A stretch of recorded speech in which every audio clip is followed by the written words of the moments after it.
Hey, what's up, guys? It is the League Dad here with another episode of the All In Podcast, a podcast for casual leaguers.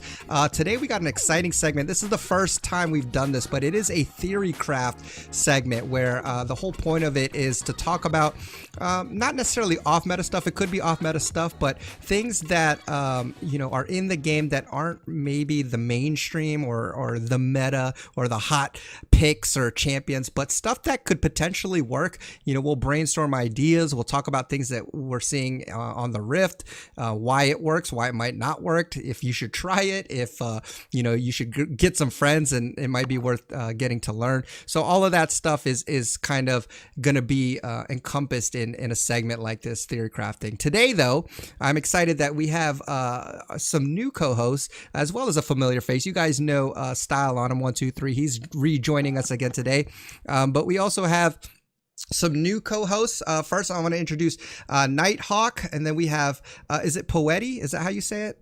Did I say that right? Poti? Okay, Poti. Yeah, sure. Okay, and then Red Supernova. So real quickly, because you guys are new to the podcast, I'm going to go down the line and have you guys just give a brief introduction about yourself, how you got introduced to League, where you're currently at now, just any little tidbits you want to share so that our viewers can get to know you a little bit. So let's start with you, Nighthawk.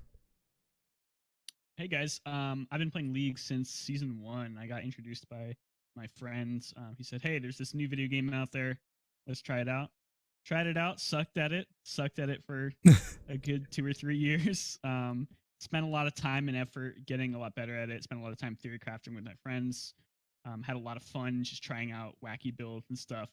And just over the years, spent a lot of time and a lot of effort learning all about the game, learning about interactions and all that fun stuff. So I have a pretty good working knowledge of the game and how everything goes together and how new items may affect the meta and the current meta. And we're excited to talk about some of the stuff we saw at LCS and LEC here. Yes, today. For sure. Awesome. Well, you said you were only bad for like 2 or 3 years. I've been playing since season 1 and I am still pretty bad. So, hey man, 2 or 3 years is nothing. Okay, let's start with you, Poti. Please tell me if I'm saying that right. Gosh, I feel bad. No, it's no problem. Okay. The name's Puti. Puti, okay. Yeah, I'm Dutch, so I'm from across the pond. And if you hear a slight accent, that will be why.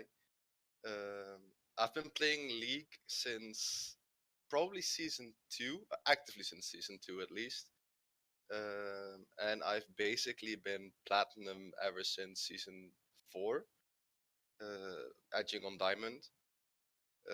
I have very briefly done some articles for a local league tournament here, some journalistic pieces for them. So I have been close to the scene, close to those teams, theory crafting with them and trying to get them to play better. So yeah, I hope I can bring enough of that knowledge. Yeah, that's great, man. And then get on with it. All right, quick question for you. What's your favorite champ? Nighthawk, actually, let me start with you. What's your favorite champ? I'm a Jax main through and through. I've been playing Jax ever since Devourer ever since Feral Flare was in the jungler. Okay. What about you, Puti? What's your favorite champ? Riven. Ever since season 3. Okay, since season 3, nice. Hey, so really quickly, I hear from the chat that your volumes might not be as loud as mine. I mean, part of it will be because of Discord, because you guys are on a Discord call. I also have this condenser mic, but is there any way, if you guys can, try to turn up your input volumes as loud as you can go without clipping? Just keep that in mind so that I elevated your volumes on here as much as I can, so hopefully that will help a little bit. All right, we're on. Oh, yeah. How's that, guys? How's that, chat? Does that sound a little better? All right, we'll wait to see that. Way better. Okay, good. Awesome. Okay, let's go to Red Supernova. Tell us about yourself, my friend. Yeah, hi. First of all, thank you for having me on here. Very excited. I started playing League in Season 1. At that time, I was still in middle school, and I played lots of Pokemon. And when I was watching Pokemon YouTube videos, there was a new video that he had come out with, the guy that I watched back then, that was talking about League, and so I downloaded it, tried it out, lost in co-op versus AI, didn't play it again for another week, played Yeah. it again, and then I just fell in love with the game, and playing it ever since, nonstop. Since I was pretty young, it was pretty bad, but in Season 7, I finally hit Diamond for the first time. Nice. Since then, I didn't get to play as much as I would want to. I started college, and I've still been able to maintain higher platinum ranking. For me, my favorite character, or at least my most played character, is Gangplank ever since his rework. Wow. Otherwise, I am a jungler, and I main Kayn and Warwick. And those are both of the. Ever since they changed Warwick, I started playing him. It went from 0 mastery to level 7 probably in a couple days. It is Wow. one of my favorite play styles for sure. Just running at people.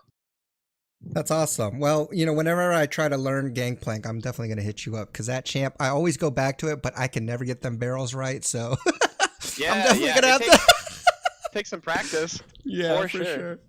Okay, and you guys already know Style. He's our friend from the UK. Always likes to trash talk NA, and it's all good. We like him for that. name for that. We'll keep him around. He keeps us in check, I guess. But let's just jump right into it. I think for today's episode, I think it's really cool because we've been seeing this a lot in pro play. And I think you guys know already what I'm talking about. If you've watched any competitive games recently, then you know that there is this big comp that's been happening a lot in the bot lane, and that's Sona Taric.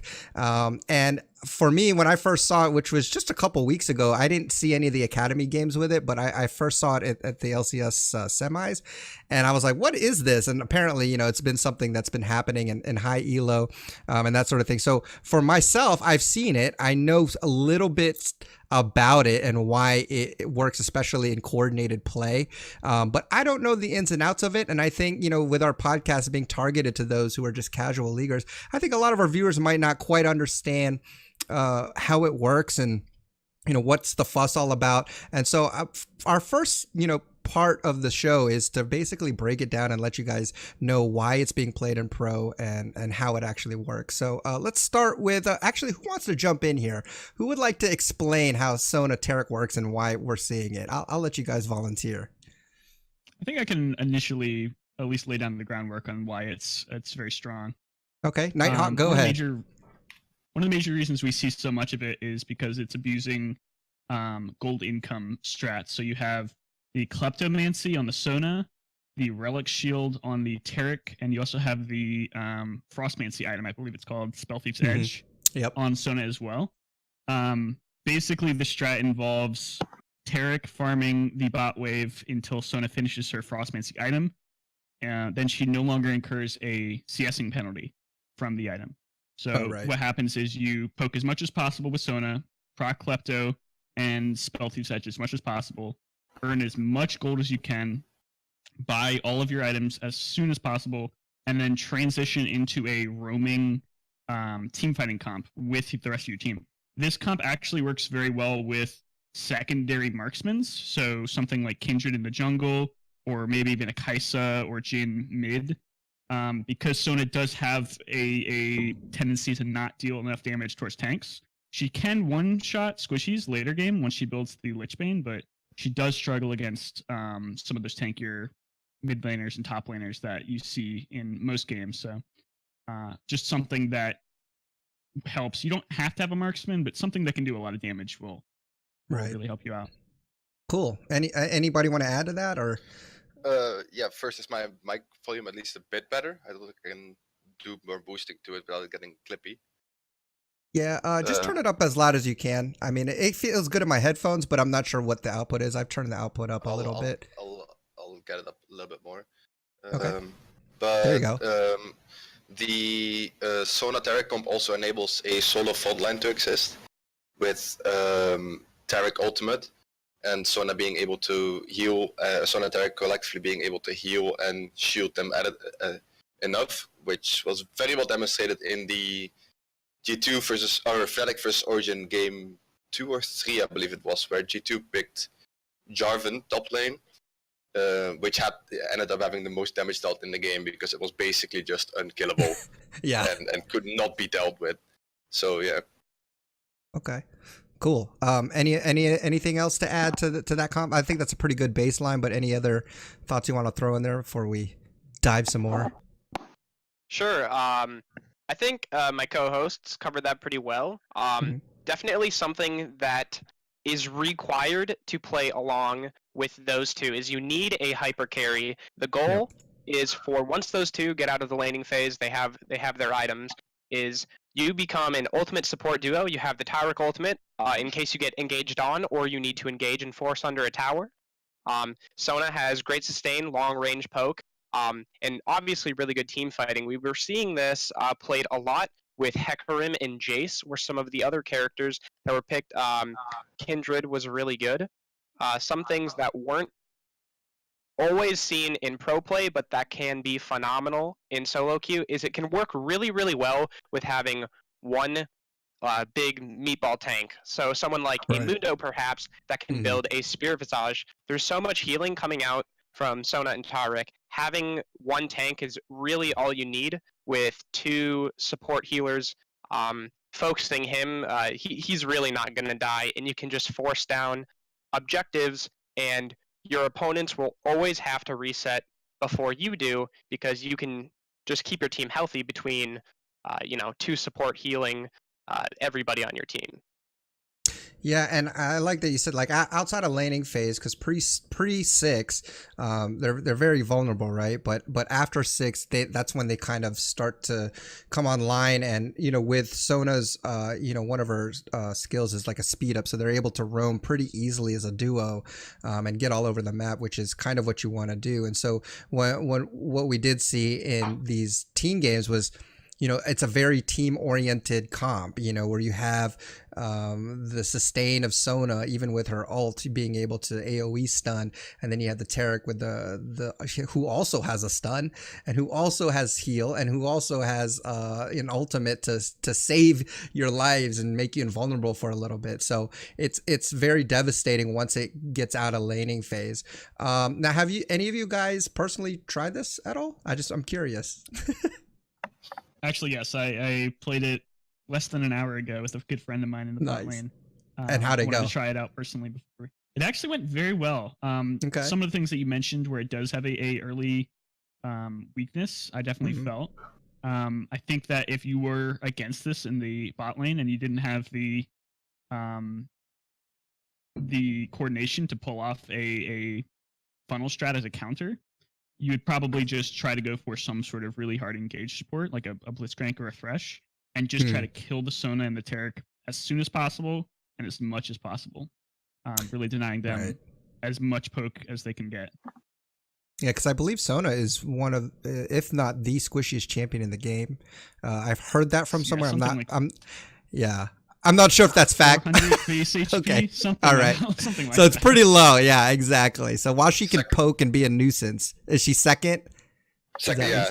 Behind Anivia. Okay. Yeah. So, all right. So interesting. Any of you, Pooty, Supernova style, any of you guys try it yet? Yeah, I did too. Okay, Yeah, Pooty. so have I. Okay. I'm not a good bot laner, so I didn't really get a result that I thought was really representative of anything. Uh-huh. But Were you Sona or Taric? I was the Sona. Okay. But yeah, I can see that the strat has some definite strengths in it, especially when it comes to team fighting. But yeah, I'm not yet confident about like its laning or anything else. All right. What about you, Red? Yeah, so for me, I actually didn't play either Sona or Taric. I played Hecarim in the jungle. I was Okay, doing, cool. I was playing in houses with a lot of these people that I know, good friends Sure. of mine, and we decided that's what we wanted to do. I wanted to go Hecarim. The game went really well for us. I won't say exactly. It was mainly I got very far ahead. I just had good Hecarim ganks run in and they die early on. Yeah, but the amount that like Sona Taric were able to enable me in these team fights where she can just speed me up. Taric throws his stun out when he's attached to me, starts his ultimate, and I can just run in, and then they can't do anything after the Taric ult drops down. They can't have me on their carry for 3 seconds, otherwise, the Kaisa will die. So it works really, really well, but you have to be careful with just how the lane was, because they were getting pushed back really hard. That's one thing you have to try to avoid. You have to make sure you keep the wave about in the middle of the lane, because it's really, really hard to farm under the turret as those two. And if you're not getting your gold fast enough and you can't get those upgrades in, you're going to get outscaled, and it'll be easier for them to just keep on pushing the wave into your tower. Okay, nice. Style, have you had any experience with it yet? I played it in normals, so it wasn't that much difference. So I played Taric, and it was okay. I didn't find it hard early because I was against Kale. So, okay. The Kale bot lane. There we go. Well, yeah, that's that made it kind of easy. And I had Rengar jungle, so so you can do the invisible stun, right? How does that work? So Rengar ults while you're binded to him. Okay. You do the stun off Rengar. Right. Okay. Oh, yeah, interesting. And nice. then you press R and you pretty much win the game. All right. That sounds like cancer to play against. I would not want to be the other team. So, okay. It's good to hear that you guys have gotten your feet wet with it, because that was going to be my next thing is like, I'm sure people want to try this out for sure. I mean, you see it on pro and it's like, okay, can we translate this in a solo duo, or if anything, just to try something fresh, on the Rift, because, we're so typically used to an AD carry and support, but to see something like this is, for me, it's exciting, and I'm hoping or wondering if Riot's going to do anything about it, because they like the game to be played a certain way. But for me, it's a fresh perspective. So for our listeners who are thinking, oh, maybe I want to try this, can we speak to, like, okay, what are the skills we level up? What's the builds we need to go on Sona and Taric? And that way they have an understanding of how to play this if it's something they want to try. And let's start with you, Nighthawk. What if you're Sona in this case? What are we building towards? And what skills are we leveling in that kind of order? And you mentioned a little bit, what's your play style, early and then into post 6? So if you could speak to those things on Sona. So what you want to do is you want to get Kleptomancy. That will proc off of all of your autos when you Q, and Sona has very low cooldowns on her ability, so it's very easy to just pop a Q, poke, get 5 to 10 gold or a free item. It's one of the main reasons why it's so strong. But you want to start at the game with Spell Thief's Edge and a couple health pots. Your duo will want to go Relic Shield as stated. The interesting part is early game Taric is going to take all the farm, because Spell Thief's Edge has this passive to sort of try and discourage this, where if you actually last hit as the owner of the Spell Thief's Edge, you do not gain stacks as fast, so you'll lose out on stacks until you finish the item. And that's kind of where the idea comes in. You have take note, emphasize that. To emphasize that Taric needs to last hit early on, because it will not work if you're last hitting a Sona. Just wanted to emphasize that real quick before you continue, because I'm pretty sure that some people are going to mess that up. Okay, go ahead. Yeah, definitely. And that's one of the main reasons why this build is so strong, because you not only funnel gold into yourself through Klepto, Spell Thieves, and the Relic Shield, you actually give a lot of gold to your support as well. Taric is going to get a large amount of gold onto him, which means he can build towards those items that he wants to get a lot sooner. So pretty much as soon as possible, you want to pick up a tier. Tier is just fantastic on Sona. It helps you use your skills. And that's what you want to do all day long. Are you getting that before the Frostmancy, or are you getting Frostmancy first? So you want to get the tier as soon as possible, so you can start stacking it. Okay. And then you can build the finished, I believe it's called Eye of the Watchers. Okay. Gotcha. Yep. Or, sorry, there's a difference there. Do you upgrade the Spell Thief's Edge to the 2nd level first? Because it increases. Because what I would say is that you should, because it increases the quest, or decreases the quest timer. Okay. Because the reward's higher. It really depends on how much gold you have when you back. If you have enough for a tier, excuse me. You mean me? No, go ahead. You can say. Go ahead. What's your thought, I think if you have enough for a tier, you should pick it up as early as possible, because stacking that early is good. Upgrading the Stealthy's Edge to the second item will give you more damage and more gold on hit, so that is also an important thing to do. But in my opinion, Plus, it getting lets the you tier last up- hit, right? It lets you last hit once you upgrade that, right? To the second tier you can't, but to the third tier you Okay, can. third tier Yeah. you can. The third Okay. tier is, I believe, something around 1,800 gold investment, so it's not Okay. exactly cheap, and you probably won't get it on your first back, which is why Right. That's why you were saying tier. First. Okay. So, and tier is 700 gold, right? And the second upgrade. It's actually for 850 now. Oh, 850. Yeah. Oh my gosh! What? Yeah, Okay. they nerfed it a while ago. Okay. Wow. Support players. Yeah, support players. I don't buy tier. What do I know? Okay, so what do you guys? Let's pause real quick there because I know there is. Do you guys agree, disagree? And it's okay to have differing opinions. Just let me know why. But do you guys think that the tier is, important to rush, or do you want to rush that second second upgrade for spell thieves? Go ahead. Personally, I don't think tier is at all important to rush because you're gonna get the. It's not like you're Ezreal where you build a Mana Moon. Mana Moon has the issue that it's very slow stacking. But you're gonna get the Seraph's Embrace eventually, which stacks really quickly, especially with Sona, who can consistently spam spells. Mm-hmm.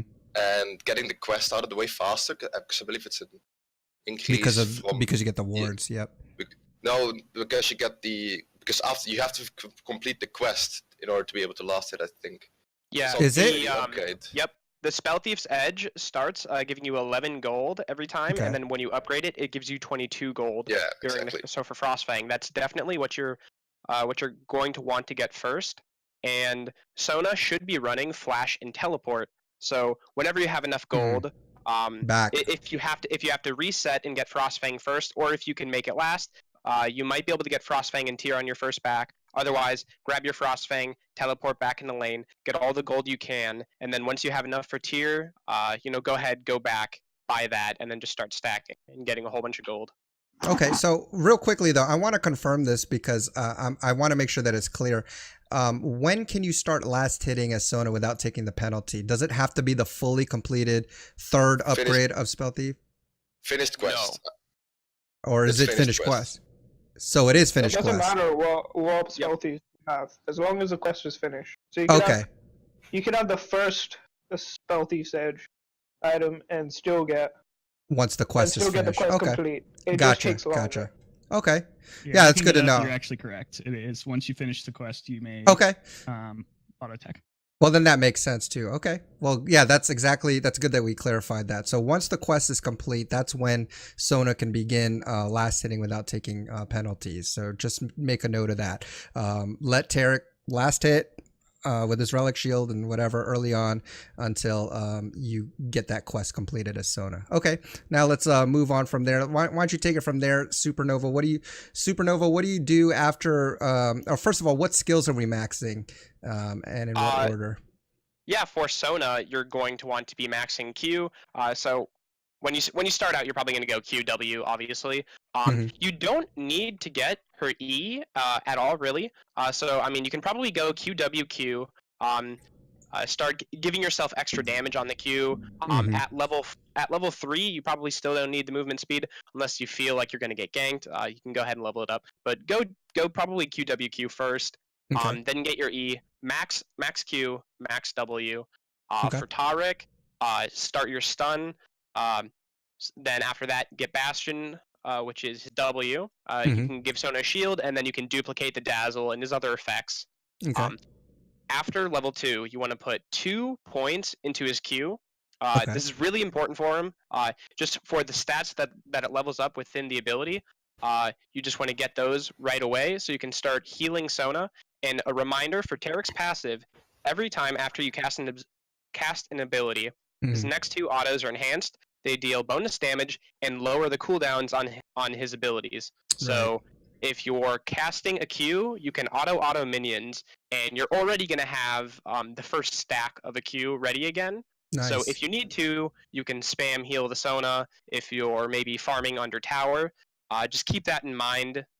But after that, you're going to want to go ahead and max his E, max his W. After that, gives him bonus armor throughout the game when you keep leveling it up, and then finish off your Q last. Okay. So the Good. main Good to reason know. you want to put 2 points into Taric Q, just for as a quick side note, is because every level allows for 1 additional charge, and its Okay. passive is 2 auto attacks, each of which generates 1 charge. Gotcha. So to get the maximum efficiency, you have to put in 1 extra point early. So after 2 levels in Q, what are we maxing after that? That's going to be Dazzle, his E, Yeah. the stun. His E. Okay. So E and then, okay. Gotcha. All right. So after the 2 points in Q, then we max E, the stun, and then W after that, and then Q last. Is that correct? Okay. Yes. All right. Cool. Just wanted to clear that up. Because we didn't go over that yet, for Taric, you do want to be running Guardian for your Keystone rune. And then some runes in the tree will be kind of up to what you think you'll need, but probably going to go Demolish for the first tree.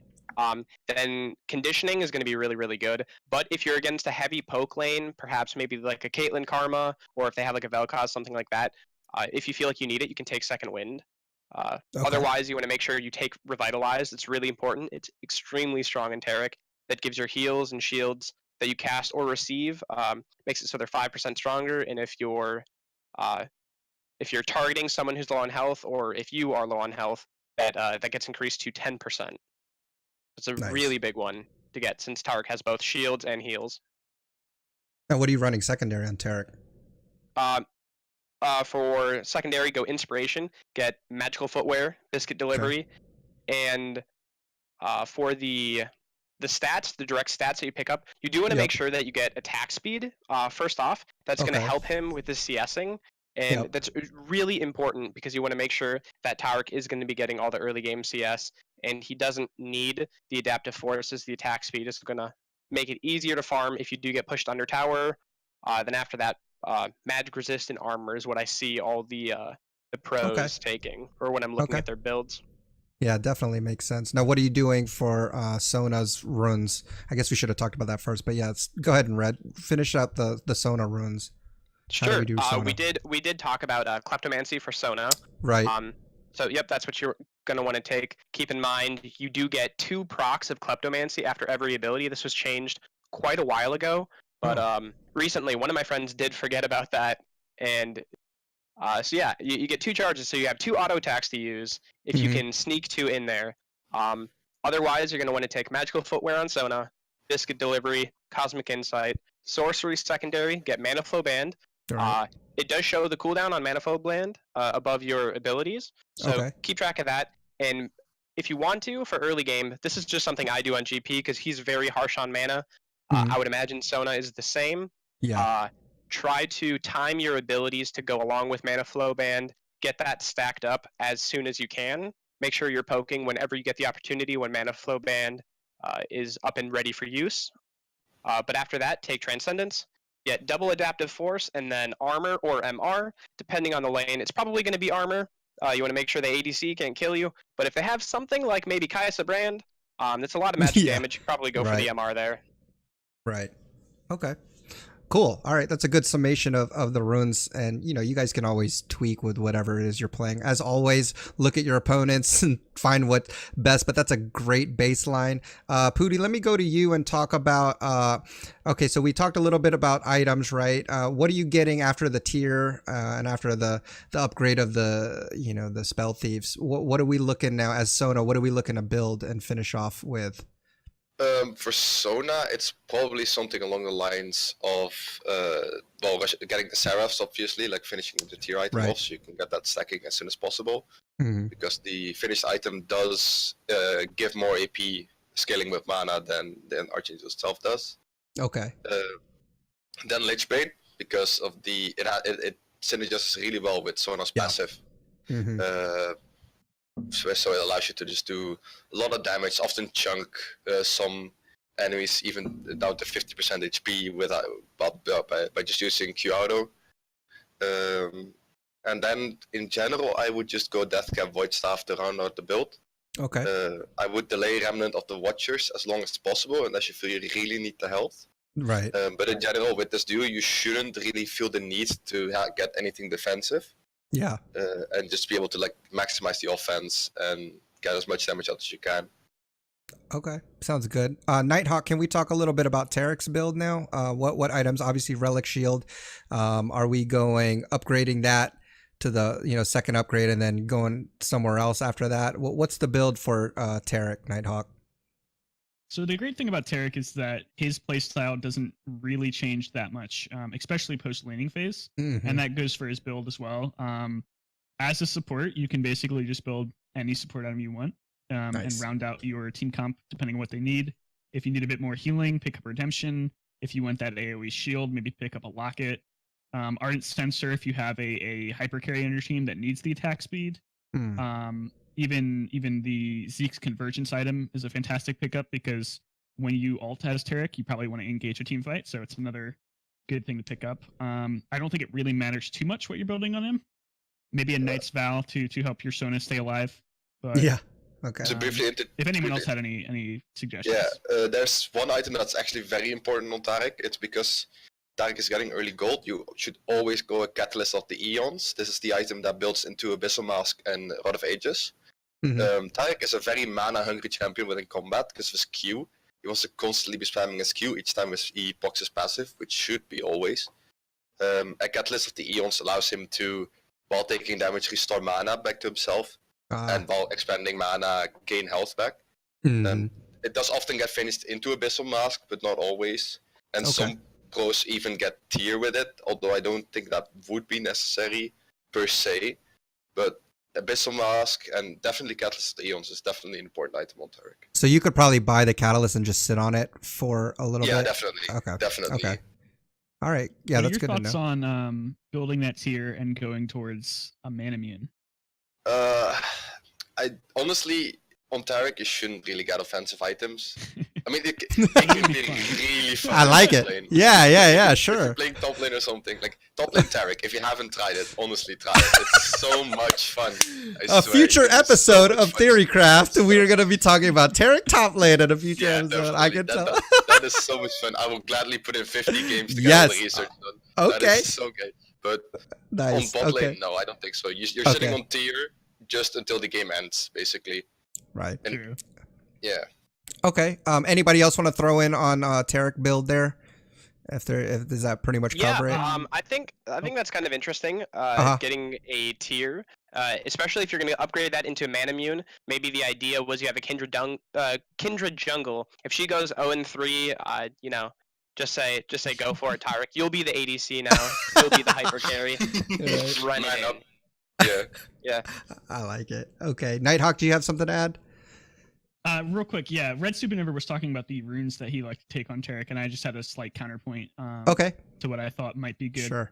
He said that Demolish was something that you want to pick up, and in my opinion, you're probably not pushing that hard as this Sona Taric lane, and the main reason you want to go Demolish is because you want to pick up those early tower plates, and I just don't think that's something that the Sona Taric lane really excels at. So what would you get? Maybe a Shield Bash or a Fountain of Life. The Fountain of Life will make Sona heal up a little bit more, and the Shield Bash obviously gives you a little bit more trading potential.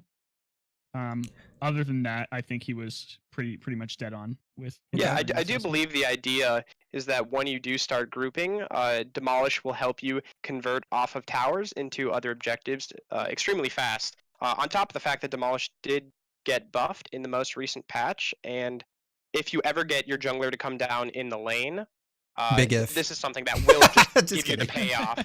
Right? It's a very important ability to have, is to get the jungler to gank your lane. Sure. But I could that will see grant you easy turret plating if you ever do get access to the enemy turret. I think sorry, Poety. I just wanted to say really quickly that I think both of those are good options. So again, it boils down to look at your team comp. Who are you playing with? Are you playing with people that understand that? Because I feel like those are going to be two different, played out two different ways. So just make sure that you're catering your runes to how you're going to play the game out. But again, good options. So go ahead, Pooty. One thing that I did want to quickly also mention about the runes, but for the Sona runes, is that most of the people, or most of the pros at least, are running Resolve secondary with Revitalize and Bone Plating. And I do think it's quite, if you're just starting out with the strategy, it can be good to take this page over the sorcery page secondary, which I do believe is better. But that page can give you a lot more safety within a lane. Safety, yeah. And limit all ins. So yeah, just to quickly note that. I mean, I'm gonna say that when I definitely. play Nami, I always take resolve secondary because I am not confident. I am gonna die. I am gonna die. It's my safety net. Okay, that's what I do. But all right, let's talk about then. You know, just I know we talked about playstyle, but when are we? You know, how do we want to play this fairly passive early on? Style, I'm gonna let you start off. Are we playing passive pre-6, just kind of letting the minions hopefully push into our turret, and then waiting for 6, and then when we hit 6, now we can play a little more aggressive, look to, you know, roam a little more, try to push our wave into the turret. Let us know how that plays out, Style. So most of the time it depends on whether you're getting a jungle gank. Okay. So even if you're pre-6, Taric has tons of setup, and Sona with her E can speed you up to get you like into the fight. So if you have something like Hecarim, you can always do something like a level 1 cheese or something like that. Or your level 1, Hecarim's level 2. So you can do something like that. But otherwise, you're just gonna have to like play out the lane, let the minions come to you. Normally what I do is just prioritize the cannon minion if I'm Taric, and then the rest, if I can get them, I'll get them. Otherwise, I'll just leave them. Yeah. Yeah. Okay. So you gotta know when to give up the CS, because if you're playing against something like Karma Caitlyn, things like that are super abusive, you gotta like, because there's no alternative to the build, right? You have to build Relic Shield, you have to build Stealthy Set. Yep. So you gotta either play safe, or you gotta like, you can always do things like change up your runes so you're safer in lane. I know Sona can bring TP, so you can do something like Sona brings TP. I run heal on Taric, but I don't know if that's what you're supposed to run. Maybe you're supposed to run exhaust or something. Oh, that's a good point. We didn't talk about we didn't talk about what is it? So what is Sona running, and what is Taric running as far as Sona runs TP. I know that for sure. Okay. I don't know what Taric runs. You can run exhaust if they have like an assassin or something. Yep. But I ran heal. Okay. Yeah, Taric wants to pick up the combat summoner spell, so he goes flash and take your choice of exhaust, heal, or ignite. Okay. Then yeah, Sona does want the TP, so she can go back, get her tier or Frostfang, and reset as fast as possible. Keep on making money. Okay. I don't think the heal is really necessary because you have like 3 heals in that. A lot of heals. That's true. 2 heals. Yeah. Yep. Okay. I wouldn't call heal a combat summoner either. I would call like a combat summoner like ignite. Ignite. Like that. Well, what do you think? What about post 6 then? Are we still playing relatively safe, or is it now we can kind of loosen up because we have our ultimates and stuff? I think to keep us alive? It matters on like it's dependent on a lot of things, right? So if you have your jungler there after 6, you can do a gank. If you have like, it depends where in the lane you are. If people do things like try to dive you, you can always like turn the dive and go in. If they have no summoners, you can say, oh, you can win this fight, right? Because you have summoners. Or even if it's like, you can win the 2v2. I know I was against like something like Braum, and Braum blocks Taric's stun and Sona's ult. So you gotta go in for the Taric stun, and then you gotta wait out the shield, and then you gotta go in. So it's not just about when you can go in; it's how you want to go in as well. Okay. All right, guys. What about you, Nighthawk? How do you finish off like post 6 now? What are we doing? Laning phase is over. Are we roaming around? Anybody can actually chime in here. What are we doing? If I'm the Sona or Taric, are we looking for our carry, whoever it is, whether it's the Kindred or Hecarim, and are we just basically following them around and keeping them alive? Is that what our goal is? Yeah, I feel like even after 6, your kill potential is quite low in Sona and Taric until perhaps you finish a damage item. So I think you're dead on the money there. You want to roam around. You want to go and take objectives. You have 2 AoE heals, a excellent roaming ability in Sona's E. It gives everyone a decent amount of move speed when you're running around the map. So it's sort of like what we saw out of G2 in that comp they used to actually counter Sona Taric, where they just grouped up very heavily. And they took every objective on the map. They basically went for as much turret plating as possible. I don't know how likely that is coming out of lane, if you can still get to other lanes and pick up tower plating. Yeah. But I think you do want to go for that Rift Herald. You want to pick up any good dragons you want. Key dragons you're probably looking for are Infernal, Ocean, or Cloud. Earthquake is always nice, but I don't think it's entirely necessary in this sort of comp. Ocean Drake will give you just that extra bit of mana you need. Sure. Make sure you never come out of a team fight without having enough mana to heal up your team. Especially good on Taric too, because like Cody said, Taric has some pretty intense mana issues, especially if he's spamming his Q. And one thing I want to... go ahead. Go ahead. No, go ahead. Finish your thought. I think the major strength in this build is, like you said, the Death Ball, where you group up around your hyper carry, whether he's the mid, top, or jungler, and just run people down. Yeah. I like that. I like that term. But yeah, and one thing that I heard, and this is probably just a side note, but you know, when they were playing it in the competitions and in the finals and stuff, one thing that I heard them say, the casters, is that you know, with Baron, it takes them a very long time, but they're able to sustain through it. So I think that's just something to pay note of, is that you probably, if you're trying to burn down Baron, that probably is not going to happen, but you can stay healthy as you're taking it slowly but surely. Is that am I correct in that, and what they said, is that about right? Yeah. Yep. Okay. I think the great part about that too is you can actually, if you have vision control, which you should because you have two support items. Yeah. Right. And probably 2 sweepers as well. Yeah. You can actually bait people into thinking that you're lower than you are by denying them vision, and then they'll come and try to contest the Baron. Surprise, surprise. You're both full health. You have the Taric ult and the Sona ult. Surprise, surprise! And they just all get destroyed. That's something that I don't think a lot of people, we saw a lot, because in pro play, generally speaking, people are a lot more organized and more intelligent than that. But if you're trying to pull this off in duo queue, I think that's something that you'll be able to do a lot. You'll be able to bait people into trying to contest objectives. A lot more than what would normally happen. Yeah, and you mentioned something that's really cool. Like another inherent, I guess, benefit for your team is that 2 supports means better vision control, which, you know, nobody in solo queue wards. So hopefully, if you got 2 supports, you got double the chance now to have some more vision on your map. Yeah, so that's good. Any other thoughts on that before we move on to the next thing? I quickly wanted to note that I don't think the priority on dragons is correct. I think Mountain is one of the most important dragons for that composition, because you have a very slow Baron, because you have very low like turrets. You can't easily take a turret off the map, so you should be prioritizing mountains to be able to like get that additional power where you're lacking. Okay. Yeah, I can see that. The reason I said that I didn't think mountains were super important is because if you're grouping up as a team, especially if you have something like a Kindred, and that was what I had in mind, you probably already have a decent amount of push. I know you said like it won't be as quite as quick as something like an AD carry, but I mean, one of the things I don't exactly agree with, but that was established quite early on, is that you need a hyper carry to make this work. Yeah. Because I don't think that ever really happened in pro play either.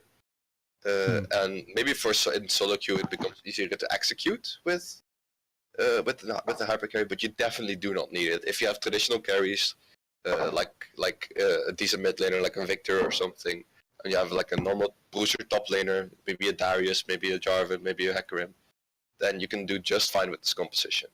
I think that makes sense too, because, you know, again, play it to your comp, because, you know, if you need more of that turret, you know, again, did you take Demolish too, or did you not? So a part of that is going to be dictated by your pregame and your team comp as well, you know, outside of the Taric Sona. But go ahead. What else did you have, Pooty? I actually agree with Pody. Okay. But I just wanted to say that I think the only situation where it might be 100% necessary to get that hyper carry, or at least somebody with tank shredding capabilities, is if you are against a very fairly beefy team, maybe a Swain in the mid lane, Malphite or Maokai top, Nautilus in the jungle, something like that. Because like the League Dad was saying, you won't have that team shredding capabilities with Sona. And even if you have a fairly fed mage or a fairly fed top lane, it will start to get pretty hard to kill any Yeah. Nautilus or any Where's that? Malphite. It's true. don't. Yeah, if I can chime in, I actually sure. have all the matches pulled up. So Mhm. when Team Liquid played against TSM, Mhm. they opted for Irelia top lane as who was going to be their main carry. They also had Hecarim in the jungle, which I mentioned earlier, works Right. very well for engage. It's super strong when Taric can start channeling his ultimate, and you just have a power horse running at Yeah. you, and you can't do any, you can't get him off you. It's Yep. impossible. And G2, when they chose to play it, they did go for Irelia top as well in the first game, and they had Lissandra and Olaf, so two very strong engagers. Kind of Mhm. takes place over the Hecarim there for getting in. Right. Then in the second game of G2 versus OG, OG ran Taric Sona, and they had Kennen, Rek'Sai, and Yasuo, I guess, was going to be their carry for that game. It didn't go very well for them. They actually Supposed got to be. steamrolled. Yeah. Yeah, it's supposed Exactly. to work, right? Right. But right. unfortunately, G2 seems to be a super team, and They're on a different level they're right rather now. super. Yeah. Yeah. No, that's good. And I want to move on because I want to get to this part. But I think that's a lot of good, a lot of good information for them. If you're listening to this and have been listening, then I think you have more than enough to get your feet wet in the rift. I think it's going to be more pleasant if you got a duo. You probably might not want to do this just straight up solo and be like, hey, you want to try this? And you have no communication whatsoever. So make sure you do it with a friend. Yeah, I'm sorry. I don't have this. Don't just blind pick and lock it in and say we're doing this. So, but yeah. What do you mean? Already locked in Sona? I know. I already did it. But anyway, so Soda's like a bot. yeah, exactly. So I wanna move in on the other side now. So how do we beat this thing? Okay, because if we're talking about it, it's in pro play.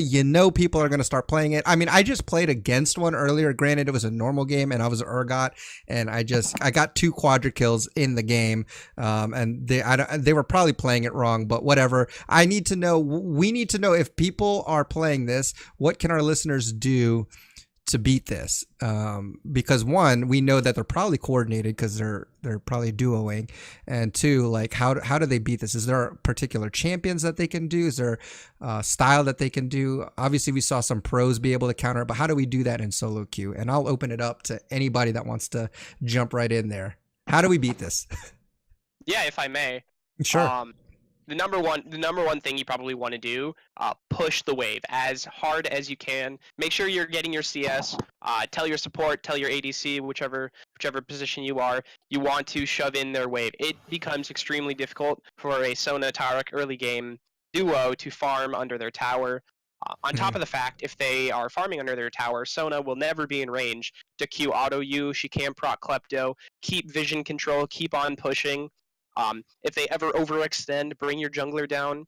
But take champions like, let's see, it was Team Liquid took Ashe and Zyra into the composition. Yeah. I don't know if that's necessarily optimal. I think Sivir would be a really great one. Sivir's super strong at pushing. Any supports that can help you push, or even a sustained support to help you survive some Sona poke is going to be much needed for that lane, because you either need to shove it in or sustain what you can. Okay. Anybody else? What else? I agree with Red Supernova. I think it's less about the champions that you play and more about the play style you want to do. Obviously, there's some no-nos there. You don't want to pick a super passive support like maybe Soraka, where you just kind of sit back and heal up your AD carry. You want to go for some kills. So I really favor a champion like Thresh, Blitzcrank, Leona, Pike. Pike is very aggressive. Something that you can go in and get some kills pre-6, because once you get to level 6, it gets a lot harder to kill those people. And Red said about pushing in the wave. I also agree with that. I think the only situation where that's a little risky is if you have like a very aggressive jungler on the enemy team that will be able to punish you for pushing in, because Sona Taric, like was said earlier, has a lot of setup potential. Sure. So if you get engaged on by that Taric, you might not have time to disengage by the time the Yi gets there, the Jax gets there, or the Kayn gets there. So vision is important, obviously, keeping up potential. But I think anything aggressive that can just punish their weak early laning phase will do wonders. Well, what about, so obviously, eventually, Ladyface is going to end. Eventually, if they, unless you've really just snowballed them off the face of the rift, eventually they're going to get items. They're going to, start to scale. Is there anything you can do? What can people do, or at least tell their team to do post 6 once they start getting some items, see people start grouping? Is there any particular way or best, like as far as macro goes, how do you beat this death ball?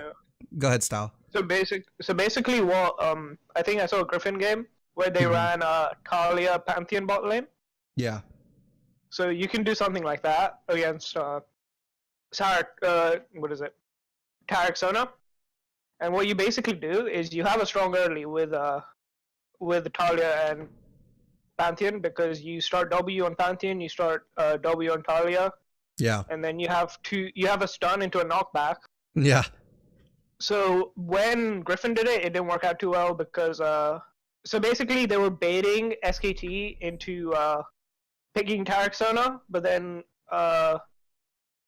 SKT just didn't pick it. And they picked something like Bull Mesro with cleanse, and you can't kill that. So yeah, that's true. So laning phase is already Talia Pantheon favored. And then you have things like Pantheon ult, which is global. So what you do is you can put on opposite sides of the map and just avoid team fighting. And you can use things like Talia wall and Pantheon ult to disengage a fight. So you see Taric come, and then you just disengage. Disengage, yeah.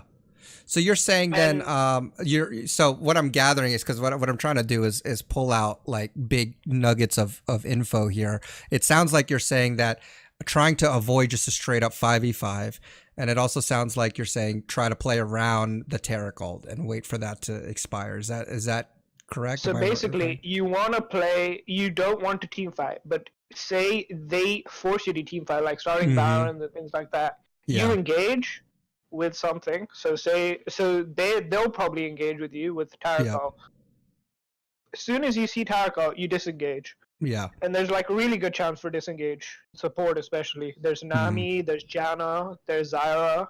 Sure. And all these champs, what these champs do is they reset the fight. Okay. And once you reset the fight, you can go in again. Because basically when Sona ults, Taric's gonna ult. Because they're all gonna like chain their abilities. Like even if you saw what is it, the G2 game, when they use Sona ult, soon as they use Sona ult on one person, anytime they use Sona ult on one person or Sona and Taric ult on one person, they lost the fights. Yeah, for sure. Good. I mean, does anybody else have anything to add to that as far as like the macro? Go ahead.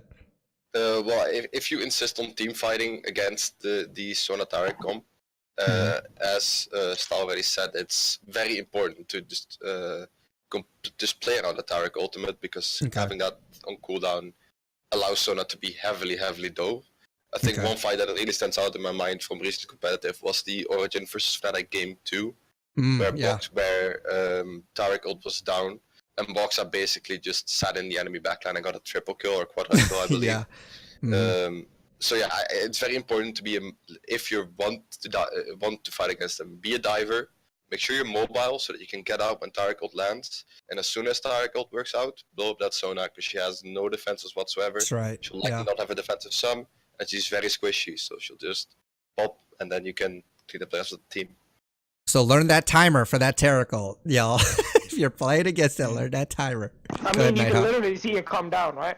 Yeah. Get away from it.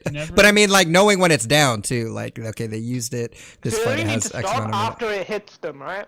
Yeah. Until then, you can keep attacking. Yep. Go ahead, Nighthawk. Ever dive Sona Taric when they have their ult up. Yeah. We will not. Unless you can kill like them that. before the ult actually lands. I think people I guess that's true. They see the Taric ult coming down and then they just disengage. They already stop. You only have to disengage after it hits them. Yeah, the only problem with that is, what if Sona ults your entire team? That's true. And then all of a sudden you're stunned for 2 seconds. Yeah. That Sona landing a 5-man ult sounds like a god, so I don't think there's anything you could do to begin with. Yeah, exactly. Nice. Something I did think of when we were talking about how you want to play against this composition. brought me back to the TSM Team Liquid game, where Team Liquid opted to go Zyra support into this. Zyra support ult is actually really, really great at disengaging fights. So Right. this could be a potential pick that you want to take against that duo, because her ult is really good. You can throw it down and run out, and if they keep on chasing, they're just going to get knocked up. And if it so happens where the Taric ult was ticking on them when they're knocked up, won't have much time left, and you can really set up and get ready to burst them once that goes down. But one thing I didn't necessarily agree with is you don't want to all out avoid 5v5 fighting and just going for a split push strategy. You just want to make sure you're not getting sieged by this composition. That's where it really, really shines. They will outlast and outsustain almost any other team composition that will be seen in solo queue. They have way too many heals. It's not going to work. So the answer, which you might love, you got to go for the all-in, right? You just have to fight them right away. You can't let them poke you down. You can't let them poke you down. You have to go for the engage. If you can, try to split the Taric ultimate, isolate some people, try to make it so it can't hit all 5 members of the enemy team. Get your engager on a flank. Assassins ready to kill them before the Taric ult can finish its channel to give them immunity. But that's definitely one thing you can do. Just avoid being sieged by them. That's what you don't want. And I think too, like, so, and I think what will probably make it hard is if, the thing is people won't know how to play against this, right? Because whenever something new happens, my answer for when new champions come out, new things come out, I just ban it. You know what I mean? But this is something that, if you're playing against a team comp that has Sona Taric, you need to know. And I would say, like with yours, the all in, but also keep in mind of that Taric ult, because maybe you all in, backpedal, and then all in again, something to keep that in mind. So communicate that to your team, because they most likely, unless they listen to this show, wink, wink, they most likely don't know how to play against it. So you have the upper hand by getting this info. So even if you are up against it, you can tell your team this and let them know, be aware of it. But yeah, nice. Any other thoughts on that? I think there's actually a happy medium between those two ideas where I think Style or Pody who said that you just want to disengage and run away. Both kind of, yeah. Regardless, I think maybe if you have those lane clearing, those wave clearing champions, maybe you leave a couple of them there and just clear the waves, and maybe they get dived on by the comp, maybe not. But then you have the rest of your team go for important objectives across the map. That's true. You go for that enemy tower in the bot lane, the dragon, the Rift Herald, something that is going to give you some sort of advantage in this comp, because like you said, that siege is just oppressive. Sure. Team 5v5 is going to be any fight that lasts longer than 20 seconds, maybe 10 seconds, is going to go in favor of Sona Taric, just because of the AoE heals. Nice. And I don't think many comps can really punish that. Yeah. Very hard, especially in solo queue or solo duo queue. Exactly. So objective control is the name of the game. Just keeping tabs on where the enemy team is rotating to, and making sure that they aren't going to out-rotate you to some sort of important objective. They will have superior mobility a lot of the time, so just keep that in mind. Nice. Okay, so here's what I want to do. I want to go ahead and start to wrap things up, because it's been close to an hour. What's crazy is that you mentioned it earlier, and we are seeing some quote-unquote, I don't know if it's specifically designed for this, but we've seen some counter comps, I guess, like you mentioned the Talia Pantheon bot lane that we saw over in the LCK, which unfortunately failed miserably twice. But you could see that there are comps trying to be made to counter the strategy. Another one we saw was G2's, which again, I don't even know how you pull this off, because they had 3 supports basically and 2 carries, and they funneled, and they were just they're used to funneling, but it was a variation of that, right? And like they were even not just that, they were just roaming all over the map, which made it hard for Sona Taric to really be able to activate. Jankos has like 100% win rate on Braum. Does he? 5 games or something. Yeah, it's crazy. But again, there's going to be those things which, we would love to probably talk about those in future episodes. But I did want to just dedicate a segment to straight up Sona Taric because I'm sure you guys have seen it. You're probably going to see some guides on it popping out there. So we wanted to make sure that you had some information to arm yourself with if you decide to play it or if you're playing against it when you get out on the Rift. So any final thoughts or comments on this Sona Taric thing, guys, before we wrap it up? You guys good? I'm excited to see if Riot is going to nerf it. Yeah, like you said. for sure. And I think the most easy target for them to go after is either the Relic Shield, which I think they've already kind of beaten into the ground, or Frostman CD, or Kafka. One of those three is going to get hit if they decide to nerf this. Yeah, I mean, like I said, for me personally, I hope they don't. I like the variation, but Riot seems to be insistent on making the game a certain way, and they want you to play it in a certain way. So it's because they want to get rid of funnels. Yeah, they want to get rid of Riot funnels. doesn't like the idea of funnels. They don't like not having marksmen. Yeah. I mean, it's okay not having marksmen, but having like two champs that keep getting played, I think, is good that they get rid of, because otherwise you just have the same things going over and over and over. Because if the way Riot does it is something strong for a bit, they change it, and then something else is strong. Yeah, and then it's always going to be like that. It doesn't necessarily have to be the same thing. Sure. Yeah, it's always going to be like that. Not the same style either. Pooty and Red, so you want to chime in? Do you think you want Riot to nerf this or change this, or do you like it? I like it. I love that kind of stuff. Okay. I was really a big fan when people first started messing around with Ivern and Rengar in the bot lane. I think that's one of my favorite duos to see. It's extremely hard to pull off. It's nowhere near as good as Sona Taric because the consistency is just way down, right? Yeah. I missed the good old days of Ivern and Caitlyn. I think I had a Oh wow, player. I abused that to like plat 1, and then I just stopped playing Caitlyn because Caitlyn was busted then, and Ivern was busted then. Yeah, that Caitlyn was like either pick ban at that point. Oh my gosh, that sounds crazy. What about you, Pooty? Do you like this or what? I absolutely love this. I hope there's gonna be like more crazy meta developments like Me this. too. And I'm with eventually end up with like 3 top lane or something. That would be amazing. I mean, for me, and this is a little off tangent, but just, from competitive, just seeing it in competitive and seeing, because now it's forcing other comps to come out. And now you're like, wow, this is completely fresh. They bring it out in the finals, which is nuts. So for me, it's an exciting time, not just for solo queue, but to see it in competitive play is pretty interesting too. And I'm excited to see, hopefully, if they don't nerf anything, what other compositions will develop out there. So for all you theory crafters, I hope you enjoy this. I hope you start tinkering on the Rift. And if you got something good, let us know. You guys can send your questions to the allinpodcast@gmail.com, or you can tweet us the Allin Podcast and send us your ideas, send us your feedback, your thoughts, questions, all of that stuff. We want to hear from you. But I just want to thank my co-host Nighthawk, Pooty, Red Supernova Style. Thank you for joining me, and I appreciate you guys input and all your expertise on this. But we'll catch you guys on the next episode. Take care.